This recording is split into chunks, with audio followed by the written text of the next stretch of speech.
Hello, and welcome to People of the Pod, brought to you by American Jewish Committee. Each week, we take you beyond the headlines to help you understand what they all mean for America, Israel, and the Jewish people. I'm your host, Manya Brashear-Pashman.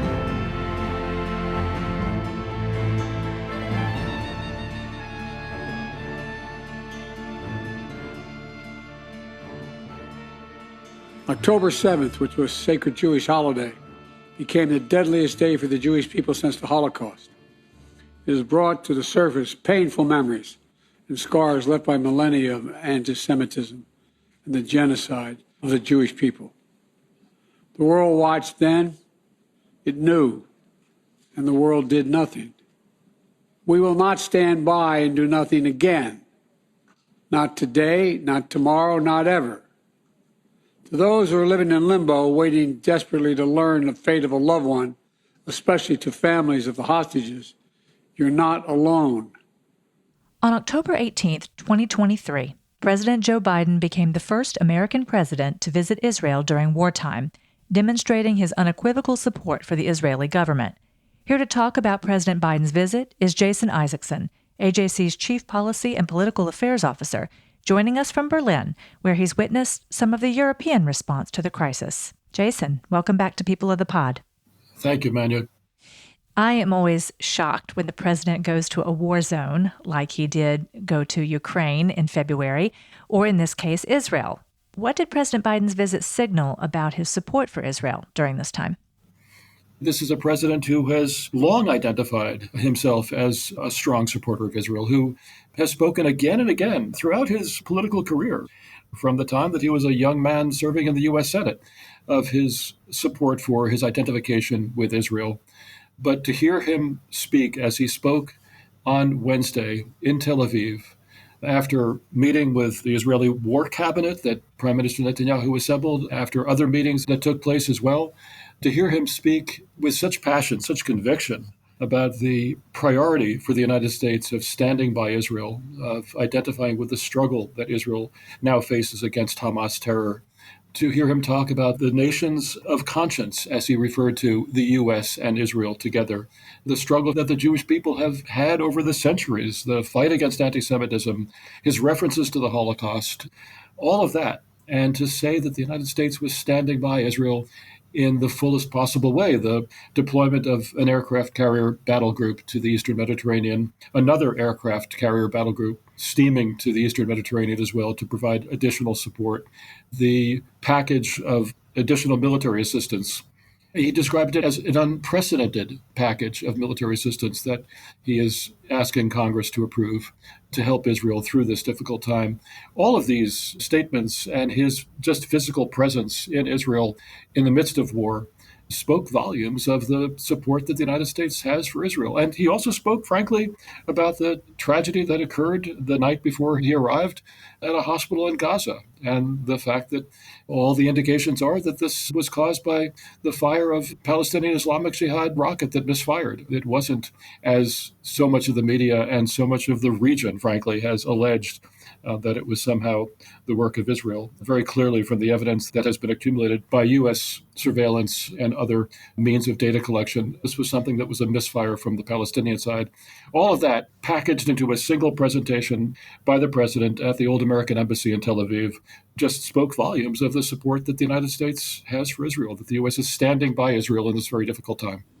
Let's talk about people who immediately assumed that it was an Israeli airstrike that caused that explosion at that hospital.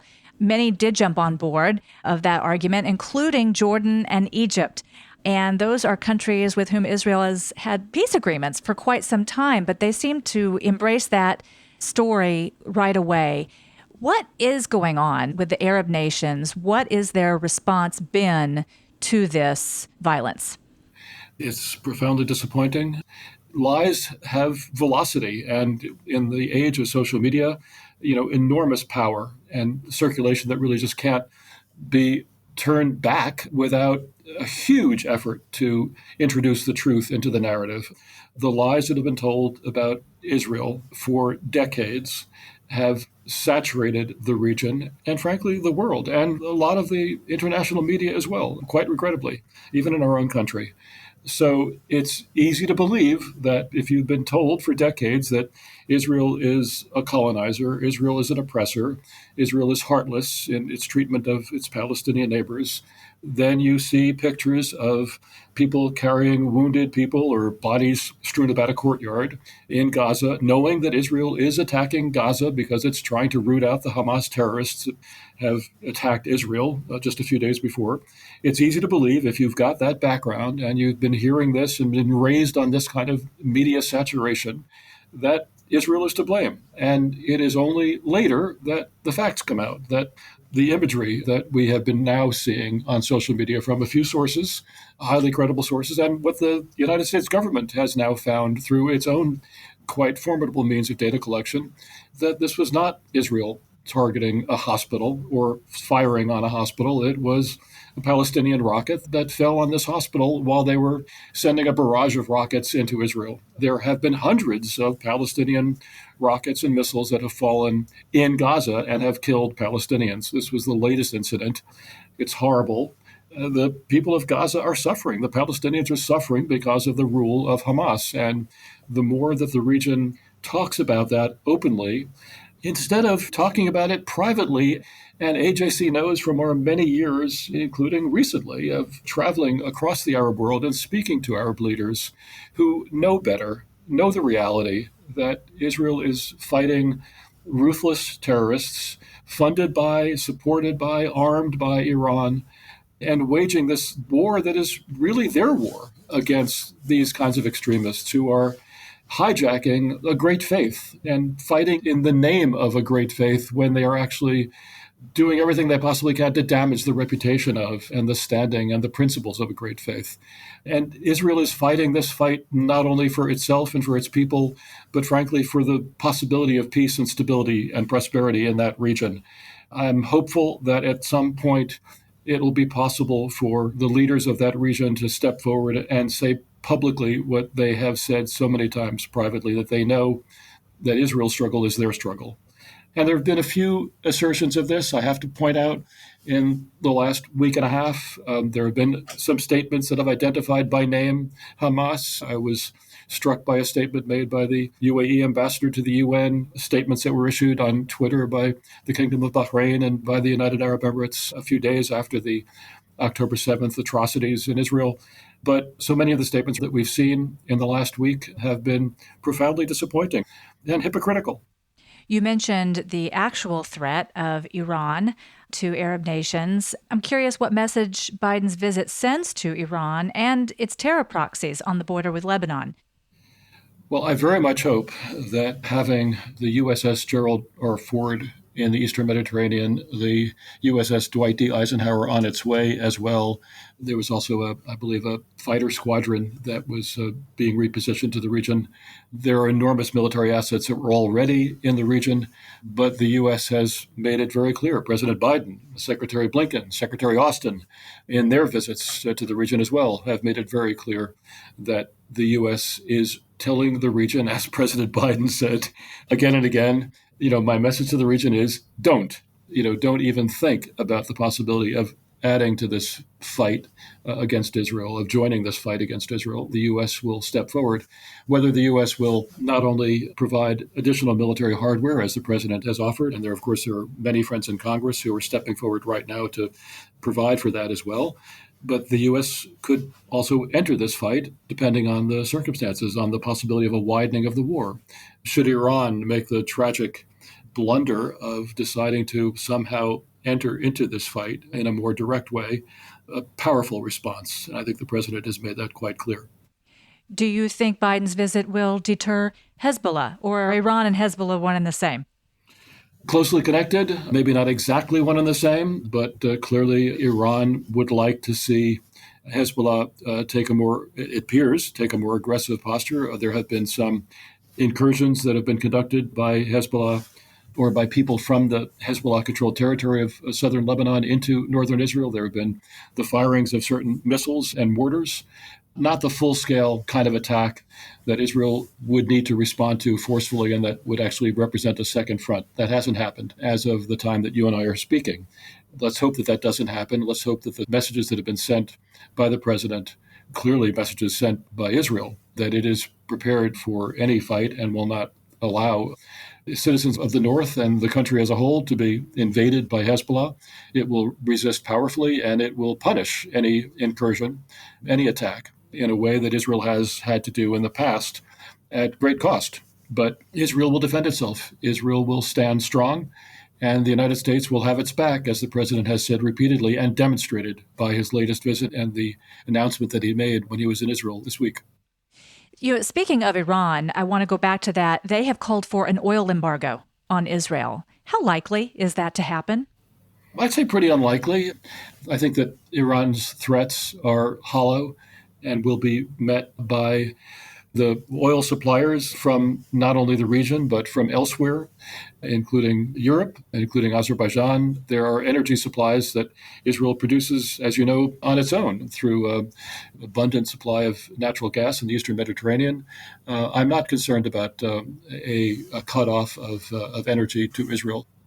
In Tel Aviv, President Biden announced that humanitarian aid, food, water, medical supplies would start to flow to Gaza from Egypt. Prime Minister Netanyahu then added that Israel would prevent any aid from reaching Hamas. Why this turn of events, Jason? My assumption is that in the early days of the fight against Hamas, there was a sense that by putting pressure on Gaza as a whole, Hamas could be induced to release the hostages, the some 200 hostages it is holding, that the Palestinian people would put pressure on Hamas to do so, to save themselves. I believe that there was also a concern that providing anything, allowing anything to flow into Gaza would provide the wherewithal for Hamas to continue to build the rockets and missiles and make other preparations, build out its infrastructure, and fuel its fight against Israel. So I think the idea was, as in many war situations, cut them off, then move in and try to, surgically as possible, take out the leadership and dismantle the infrastructure of terror. But as the situation evolves and as it's clear that the Palestinians are suffering from a lack of food or water or power, I think the thinking has shifted with the United States and other countries offering to provide additional assistance. I think it's very clear that Israel feels also that their intention is not to harm the Palestinian people. Their intention is to eliminate Hamas. So, Jason, I am speaking to you. Actually, you are in Berlin right now. Can you tell me a little bit, tell our listeners a little bit about what you're hearing, what you're seeing there on that side of the ocean? Of course, Manya. Before I came to Berlin, I was in Paris briefly as well. And I know that Jewish communities in Paris, in Berlin, and elsewhere in Europe are on edge. There have been large street demonstrations in London and Brussels and Paris and elsewhere. There was a firebombing the night before you and I are having this conversation of a synagogue in Berlin. There was a teacher who was stabbed to death outside of Paris. A couple of days ago, there were two people who were shot to death in Brussels as well. There have been other acts of violence. Also within a day of our conversation, Manya, there was firebombing of a synagogue in Tunisia, which has a small Jewish community that's been in that country for 2,000 years. So there are Jewish communities that are feeling the fallout, the impact of the propaganda that is raced across the world about Israel being responsible for the suffering of Palestinians. And supporters of the Palestinian cause have come to the streets, and some of them have come to the streets with knives and Molotov cocktails and have expressed their anger. And targets have been Jews, not just Israelis. And this is dangerous, and it needs to be confronted extremely directly and forcefully, as it has been, for the most part, I would say, by police authorities, by federal authorities as well across Europe. AJC is very concerned about the well-being of Jewish communities in the diaspora as a result of what's happening in Israel and Gaza. We were seeing in the first hours and days of the attacks of October 7th expressions of sympathy from across the planet. Striking expressions, powerful expressions. I will not forget the statements by Prime Minister Modi, for instance, of India, the most populous nation on earth, expressing solidarity with Israel. But then in the days following that, really attention has shifted entirely. The narratives have changed. And now what we're seeing more are demonstrations in the street. There were demonstrations in the streets of solidarity with Israel in the first day or two, including here in Berlin. But now we're seeing a very different and a very ugly and a completely misplaced, set of priorities and angers and prejudices against Jewish communities. So we need to do what we can working with Jewish communities, with governments, to provide protection to Jewish communities that are vulnerable. And we need to hear expressions of support, solidarity, and truth from governments around the world, what really is happening, what the threats really are, and standing by Jewish communities as we stand by the state of Israel as it recovers from the trauma of October 7th. Thank you so much, Jason, for joining us. Thank you. Always a pleasure, Amanda. Take care. If you missed last week's episodes, listen to Yotam Pulitzer, the CEO of IsraAid, on how Israel's leading international humanitarian organization is responding to the immediate and long-term needs on the ground. And Mai Gutman, a 28-year-old graduate student and member of AJC's Campus Global Board, who planned to join her friends at the Supernova Music Festival near Israel's border with Gaza on Saturday, October 7th. But when relatives came to visit, she decided to celebrate Shabbat and Simchat Torah in Jerusalem instead, a change of plans that saved her life. Thank you for listening. This episode is brought to you by AJC. Our producer is Atara Lakritz. Our sound engineer is TK Broderick. You can subscribe to People of the Pod on Apple Podcasts, Spotify, or Google Podcasts, or learn more at ajc.org/peopleofthepod. The views and opinions of our guests don't necessarily reflect the positions of AJC. We'd love to hear your views and opinions or your questions. You can reach us at peopleofthepod@ajc.org. If you've enjoyed this episode, please be sure to tell your friends, tag us on social media with #peopleofthepod, and hop on to Apple Podcasts to rate us and write a review to help more listeners find us. Tune in next week for another episode of People of the Pod.